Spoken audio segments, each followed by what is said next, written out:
يعني بتصدق يا عم كل يوم بالليل عم ننام بردانين وجوعانين.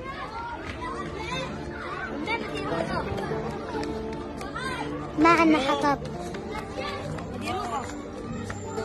وأنا بابا شهيد قبل ما يموت كان عنا عطول حطب، كان يدفينا عطول، كنا دفيانين على زمان بابا. بس هلا كل شي خرب، صار بابا بمحل ونحن بمحل. يا عم ونحن شو ذنبنا نبرد؟ هيك الأولاد عندي عندهم أب هيك عايشين ولا مثلنا؟ طيب يا عمو ابنك نام مرة بس مرة بدون أكل هو بردان؟ طبعا لا. شو ذنبنا نحن؟ كل الأولاد اللي عندهم أبهات عطول عم بيناموا دفيانين.